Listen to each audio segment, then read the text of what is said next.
Welcome to Cinematic Synopsis. तो दोस्तों स्वागत है आप सभी का हमारे चैनल पर। इस वीडियो के अंदर हम बात करने वाले हैं Godzilla X Kong the new empire movie के बारे में। तो इस मूवी की शुरुआत होती है होलो अर्थ से, जहां हम सभी कॉन्ग को देखते हैं। यहां पर कॉन्ग कई सारे बड़े जैकल्स यानी गीदड़ों से फाइट कर रहा होता है। कॉन्ग इनसे फाइट करके इन सभी को हरा देता है, जिसके बाद बाकी सब तो भाग जाते हैं, लेकिन कॉन्ग इनमें से दो को पकड़ लेता है और अपनी भूख को मिटाने के लिए उन्हें खाने लगता है। जब कॉन्ग इन्हें खा रहा होता है, तभी कॉन्ग के एक दांत में बहुत तेज दर्द होता है। हमें ये दिखता है कि कॉन्ग के एक दांत के अंदर कुछ प्रॉब्लम आ चुकी है और जिसकी वजह से कॉन्ग को काफी दर्द हो रहा है। फिर इसके बाद हमें अर्थ को दिखाया जाता है और अर्थ के सरफेस के ऊपर हम देखते हैं इटली के शहर रोम को। यहाँ पर एक बड़ा सा स्पाइडर मॉन्स्टर आ जाता है, जो कि देखने में बिल्कुल स्केला जैसा लगता है, और स्पाइडर मॉन्स्टर यहाँ पर आकर सब कुछ तबाह करने लगता है। लेकिन तभी यहाँ पर गोडजिला आ जाता है, जो कि यहाँ पर आते ही सीधा स्पाइडर मॉन्स्टर पर अटैक कर देता है और कुछ देर के अंदर ही गोडजिला उस स्पाइडर मॉन्स्टर को मार देता है और फिर इस तरह से वो रोम शहर को बचा लेता है। फिर इसके बाद गोडजिला सीधा रोम शहर के ग्लेडिएटर ग्राउंड के अंदर जाता है और वहां जाकर आराम करने लगता है।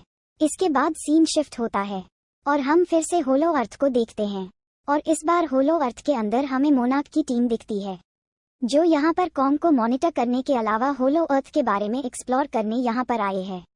सब कुछ नॉर्मल चल रहा होता है कि तभी अचानक से उनकी मशीन के ऊपर उन्हें बहुत तेज शॉकवेव की रीडिंग मिलने लगती है और ये रीडिंग कुछ ऐसी होती है कि जैसे होलो अर्थ में कहीं पर बहुत बड़ी हलचल हो रही है। पर इस टीम के लोग इस पर ज्यादा ध्यान नहीं देते हैं और वो लोग इस पूरी रिपोर्ट को अर्थ पर अपनी हेडक्वार्टर पर भेज देते हैं। इधर अर्थ पर हम ये देखते हैं कि मोनाक वालों को वो रिपोर्ट मिल जाती है, जिसके बाद हमें इस रिपोर्ट को देखते हुए डॉक्टर एंड्रूज को दिखाया जाता है। यहाँ पर हम ये पता चलता है कि मोनाक का ये वाला आउटपोस्ट एक ऐसी जगह पर है जहाँ के बगल में एक बड़ा सा पोर्टल है और ये पोर्टल अर्थ के सरफेस को होलो अर्थ से कनेक्ट करता है। डॉक्टर एंड्रूज ये शॉकवेव की रिपोर्ट देखती है, पर उसे कुछ खास समझ में नहीं आता है। हमें डॉक्टर एंड्रूज की लाइफ को दिखाया जाता है। यहाँ पर डॉक्टर एंड्रूज ने जिया को अडॉप्ट कर लिया है और वो जिया को स्पेशल बच्चों वाले स्कूल में पढ़ा रही है। यहाँ स्कूल में हम जिया को देखते हैं, जो कि अपनी क्लास में पढ़ रही होती है, पर अचानक से जिया को कई सारे अजीब अजीब थॉट्स आने लगते हैं और फिर इसीलिए उन सभी को याद करते हुए वो अपने सामने रखे पेपर के ऊपर एक ड्राइंग बना देती है। जिया की इस ड्राइंग को उसकी टीचर देख लेती है और वो डॉक्टर एंड्रूज को बताती है कि जिया ने ये ड्राइंग बनाई है, जिसे देखकर डॉक्टर एंड्रूज जिया से पूछती है कि आखिर उसने ये ड्राइंग क्यों बनाई है और उसके साथ हो क्या रहा है। ये सुनकर जिया डॉक्टर एंड्रूज को कहती है कि उसे नहीं पता, बस वो इतना जानती है कि उसे कॉन्ग की चिंता हो रही है और हो ना हो कॉन्ग के साथ कुछ बुरा होने वाला है। फिर उस ड्राइंग को देखकर डॉक्टर एंड्रूज को कुछ अजीब सा लगता है और वो जिया की बनाई हुई ड्राइंग को सीधा उस शॉकवेव की रिपोर्ट से मैच करती है। तब उसे ये पता लगता है शॉकवेव की रिपोर्ट जिया की ड्राइंग दोनों एक जैसी होती है। इसके बाद डॉक्टर एंड्रूज मोनाक में जाती है और अपने सीनियर को इस बारे में बताती है कि होलो अर्थ के अंदर कुछ तो होने वाला है, पर उसकी सीनियर उसकी कोई बात नहीं सुनती और इसके बाद डॉक्टर एंड्रूज सीधा मायामी में बनी के पास जाती है। ये बनी वही कैरेक्टर है जिसका गॉडजिला वर्सेस कॉन्ग मूवी के अंदर बड़ा अहम रोल था। यहाँ बनी से मिलकर डॉक्टर एंड्रूज उसे जिया की ड्राइंग और शॉकवेव की रिपोर्ट दिखाती है और इन दोनों को देखते ही बनी ये कहता है कि ये दोनों तो एक जैसी हैं। इसके बाद वो दोबारा से अपने सीनियर को बताने आती है। तब उसे पता लगता है कि होलो अर्थ के अंदर उनकी जो टीम थी उससे उनका सिग्नल टूट चुका है, जिसका मतलब हो ना हो उनके साथ कुछ तो हुआ है। इसीलिए डॉक्टर एंड्रूज की जो सीनियर होती है वो डॉक्टर एंड्रूज से कहती है कि वो जो भी कह रही थी वो बिल्कुल सही कह रही थी। होलो अर्थ के अंदर कुछ तो गड़बड़ जरूर है और उससे ये कहती है कि वो अपनी एक टीम बनाए और उस टीम को लेकर होलो अर्थ में जाए और वहां जाकर अपनी टीम के बारे में जाने कि आखिरकार उनके साथ क्या हुआ है। तभी वहां पर अचानक से सब कुछ हिलने लगता है और फिर हम ये देखते हैं कि उस आउटपोस्ट के पास ही जो पोर्टल होता है उसी पोर्टल के अंदर से कॉन्ग बाहर आता है और वो पोर्टल से बाहर आकर पास की एक जगह पर लेट जाता है। ये देखकर डॉक्टर एंड्रूज कॉन्ग को देखने के लिए बाहर आती है। उसके साथ ही जिया भी होती है, इसीलिए वो दोनों सीधा कॉन्ग के पास जाते हैं जहां पर जिया इस बात को फील करती है कि कॉन्ग को काफी दर्द हो रहा है। इसके बाद वहां पर एक डॉक्टर को बुलाते हैं, जो डॉक्टर जानवरों का डॉक्टर होता है, और उस डॉक्टर का नाम होता है ट्रैपर। ट्रैपर वहां पर आकर कॉन्ग को देखता है और कहता है कि कॉन्ग के एक दांत में इन्फेक्शन हो गया है और इसी वजह से कॉन्ग को इतना दर्द हो रहा है। वो कॉन्ग को बेहोश करके उस दांत को निकालकर उसकी जगह एक नया दांत फिट कर देता है, जिसके बाद कॉन्ग बिल्कुल ठीक हो जाता है। इसके बाद हम इटली के रोम शहर के अंदर गोडजिला को देखते हैं, जो कि फिर से जागकर वहां से खड़ा होकर सीधा समुंदर के अंदर उतर जाता है। जैसे ही मोनार्क की टीम को इस बारे में पता लगता है, तो वो लोग ये सोचते हैं कि अब क्योंकि कॉन्ग यहाँ पर आ गया है, इसीलिए गोडजिला कॉन्ग के पास आ रहा है ताकि वो दोनों एक बार फिर से लड़ाई कर सकें। लेकिन गोडजिला कॉन्ग वाली डायरेक्शन में नहीं जा रहा है, बल्कि वो तो किसी और ही डायरेक्शन में जा रहा है। कुछ मिनट तक सर्च के बाद उन्हें पता लगता है कि गोडजिला जिस दिशा में जा रहा है उसी तरफ आगे चलकर एक टाइटन रहता है, और वो टाइटन एक ऐसी जगह पर रहता है जिस जगह पर बहुत सारा रेडिएशन है। इसीलिए मोनार्क वाले समझ जाते हैं कि हो ना हो गोडजिला सीधा उसी टाइटन के पास जाएगा और उसे मारकर उसकी जगह से सारा रेडिएशन फीड कर लेगा। गोडजिला उसी डायरेक्शन में जाकर सीधा उसी टाइटन के पास जाता है और उससे फाइट करके उसे मार देता है। वो उसकी गुफा में घुसता है और वहां पर रेडिएशन को फीड करने लगता है। गोडजिला के डोर्सल प्लेट्स भी पिंक कलर के होने लगते हैं। इधर मोनार्क की दूसरी टीम यानी कि डॉक्टर एंड्रूज की टीम गोडजिला के बारे में बेखबर होते हैं।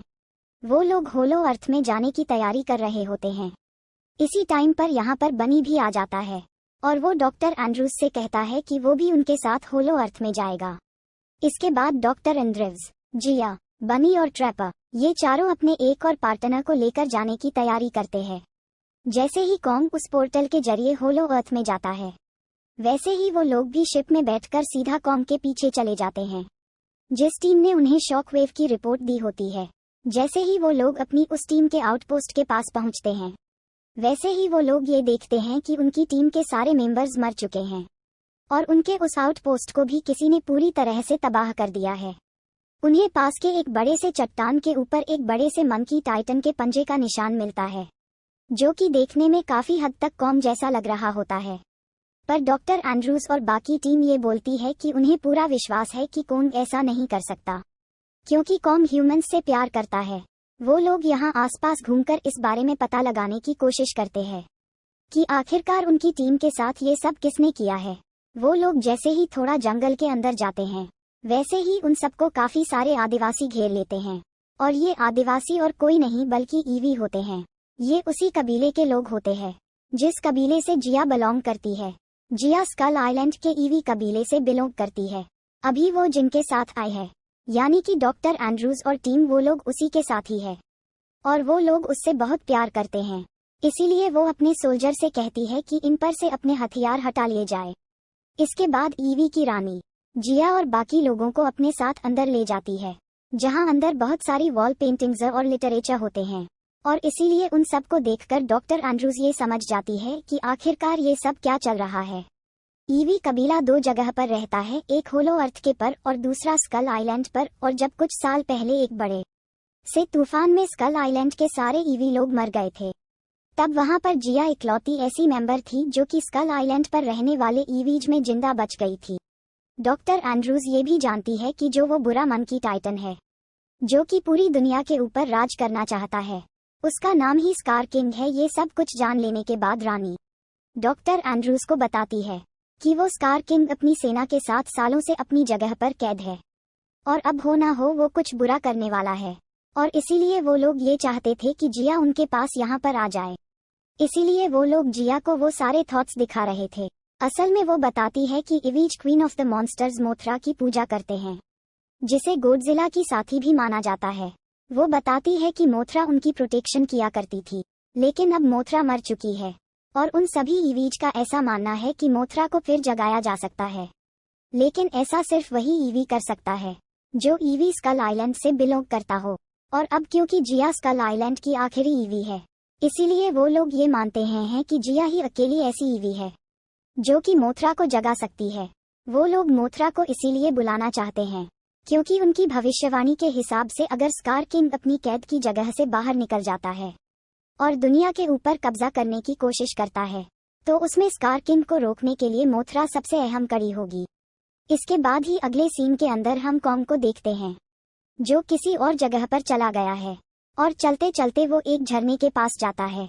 जैसे ही कॉन्ग उस झरने को पार करता है, उसे एक छोटा मंकी टाइटन मिलता है।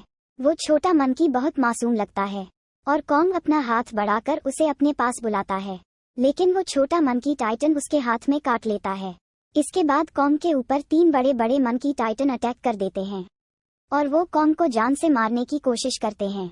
उनमें से एक को कॉन्ग खाई से नीचे गिरा देता है, जिसके बाद बाकी बचे दोनों उससे डर के भाग जाते हैं।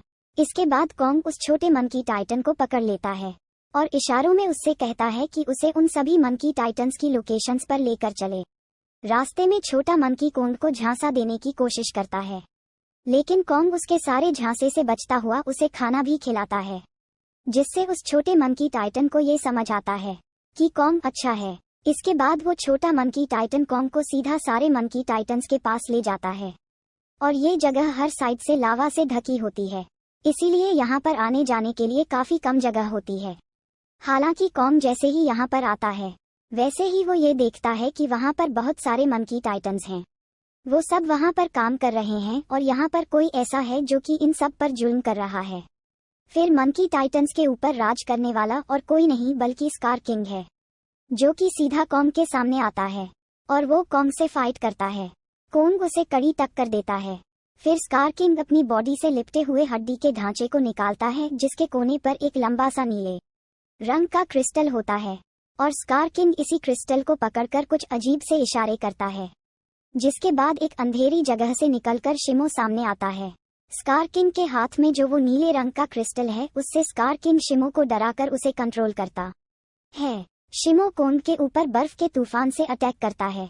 हालांकि कॉन्ग अपने हथियार से उसके अटैक को रोकता है, लेकिन यह वार इतना ताकतवर होता है कि उसकी वजह से कॉन्ग का एक पूरा हाथ जम जाता है।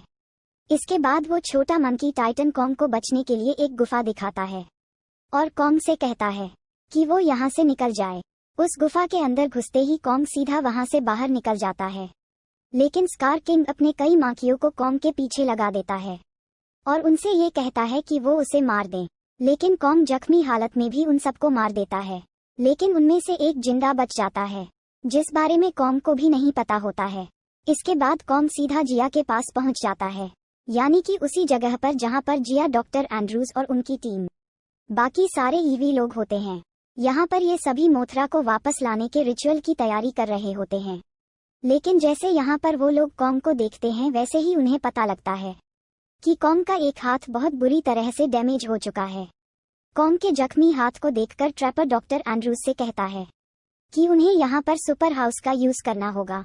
सुपर हाउस एक ऐसी चीज है जिसे मोनाक वालों ने बनाया है, और वो इसीलिए ताकि वो लोग टाइटन्स की पावर्स को बढ़ा सके। इसके बाद ट्रैपर बताता है कि होलो अर्थ के अंदर उनकी जो टीम थी जो मारी गई थी, उसके पास एक सुपर हाउस पड़ा हुआ है, और फिर ट्रैपर उस सुपर हाउस को लेकर आता है और उसे कॉन्ग के हाथों में फिट कर देता है। साथ ही कॉन्ग के हाथ का इलाज करने के लिए वो वहां पर इंजेक्शन भी लगा देता है, जिसके बाद कॉन्ग का हाथ पहले से भी ज्यादा स्ट्रांग हो जाता है। स्कार किंग का जो एक साथी जो कि कॉन्ग से बच गया था, वो यहाँ पर कॉन्ग को देख लेता है। उसे देखकर वो सीधा स्कार किंग के पास जाता है और उसे उस पोर्टल के बारे में बता देता है। फिर ये जानने के बाद स्कार किंग अपनी आर्मी को तैयार करता है और शिमो के ऊपर बैठकर सीधा उस पोर्टल के पास आने लगता है, ताकि वो वहां से अर्थ पर जाएं और पूरी दुनिया पर कब्जा कर लें। इधर सभी ईवी लोग जिया के साथ मिलकर उस रिचुअल को शुरू करते हैं और जिया एक सेक्रेड प्लेस को टच करती है, जिसके बाद उसके टच करते ही वहां पर मोथरा अवेक हो जाती है। उदार कॉन्ग पोर्टल से अर्थ के सरफेस पर आ जाता है, लेकिन फिर इसके बाद ही हम गोडजिला को देखते हैं, जो कि पूरी तरह से रेडिएशन को फीड कर चुका था। वो बर्फ को तोड़कर बाहर निकलता है और सीधा कंग के पास आता है और वो उससे फाइट करने लगता है। लेकिन अब क्योंकि इस टाइम पर मोथरा अवेक हो चुकी थी, इसीलिए वो सीधा उसी पोर्टल के जरिए बाहर आती है और वो कॉन्ग और गोडजिला की लड़ाई को रोककर वो उन दोनों को समझाती है कि उन दोनों को आपस में नहीं लड़ना, बल्कि उन दोनों को मिलकर एक ऐसे दुश्मन का सामना करना है जो कि पूरी दुनिया के लिए खतरा है। और फिर उन दोनों को पोर्टल के अंदर ले आती है। पोर्टल के अंदर आते ही वो लोग स्कार किंग और उसकी आर्मी से फाइट करने निकल जाते हैं। इतने में हम ये देखते हैं कि स्कार किंग भी अपनी आर्मी और शिमो को लेकर उस पोर्टल के पास आ चुका था। फिर उस पोर्टल के पास ही फाइट शुरू हो जाती है। फाइट के अंदर गोडजिला शिमो से फाइट करता है और कॉन्ग स्कार किंग से, और इसी फाइट के दौरान कॉन्ग को अपना हथियार वापस मिल जाता है। वो चारों फाइट करते करते फिर अर्थ के सरफेस पर आ जाते हैं। लेकिन जब कॉन्ग पोर्टल के जरिए सरफेस पर आता है तब उसका हथियार होलो अर्थ के अंदर ही रह जाता है। यहाँ पर गोडजिला शिमो को अच्छी टक्कर देता है और कॉन्ग किसी तरह से स्कार किंग का सामना कर रहा होता है। इसी दौरान स्कार किंग फिर से अपने क्रिस्टल का यूज करता है और वो शिमो से गोडजिला और कॉन्ग दोनों के ऊपर आइस का अटैक कराता है और यह अटैक उन दोनों के ऊपर काफी भारी पड़ता है। इधर वो छोटा मंकी टाइटन जो कि होलो अर्थ के अंदर ही था, वो कॉन्ग के हथियार को देखता है और उसे लेकर सीधा पोर्टल के जरिए अर्थ के सरफेस पर आता है और सीधा के हथियार को लेकर उस क्रिस्टल के पास आता है और वो उससे क्रिस्टल को डिस्ट्रॉय कर देता है।